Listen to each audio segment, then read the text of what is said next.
J'ai lu le texte, j'ai été saisi, mais vous savez, je dirais, c'est un peu comme l'amour, voilà, on est saisi, on a un premier choc, première impression. J'ai trouvé ce texte absolument, oui, saisissant, pour ne pas dire séduisant, parce que c'était pas exactement ça.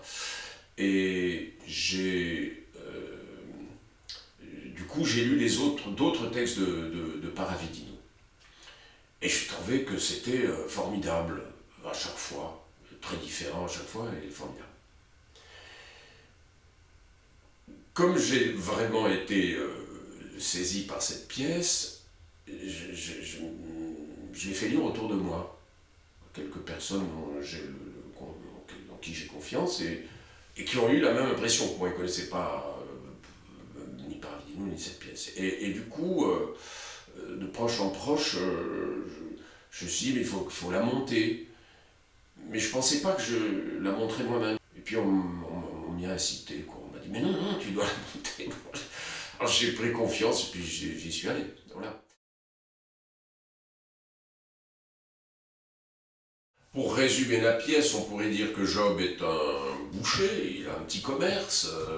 On pourrait situer ce petit commerce dans les années 60, 50, 60 ou début 70, quelque chose comme ça.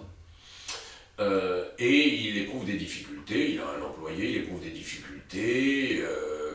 Son fils revient d'Amérique, de Boston, euh, à la demande de sa mère le fait revenir, et exige de regarder les livres de comptes. Tout le monde sent bien qu'il y a des difficultés dans le petit commerce de Job, et Job finit par céder, il donne son livre de comptes, et le fils découvre que son père est en faillite.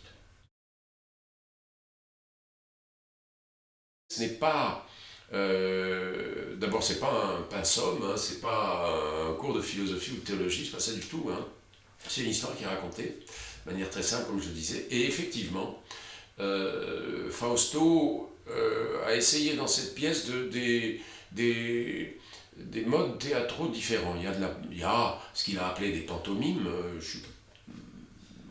on s'y emploie plus ou moins. Bon, voilà. Il y a effectivement des clowns, familiers de ce genre-là, mais on le traite d'une autre façon. Hein. Euh,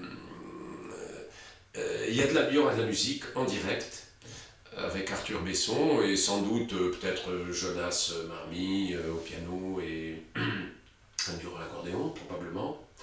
On va répéter tout à l'heure. Donc vous voyez, il y a de la danse, il y a effectivement, il y a plusieurs formes qui sont convoquées. Et ça n'est pas, je disais, c'est pas un pensum, c'est pas un cours de théologie, c'est pas un cours de philosophie, c'est pas un cours de politique, pas du tout. Mais c'est pas non plus une tragédie. C'est pas toujours un drame, et c'est même souvent une comédie.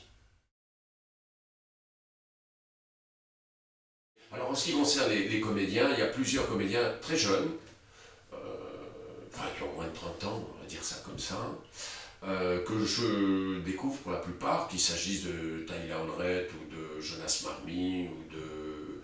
Alors Rebecca Balestra, je l'avais croisée au conservatoire, mais je l'avais seulement croisée pour quelques cours, mais c'était bref, mais j'avais été déjà très frappé par sa présence, par ses qualités.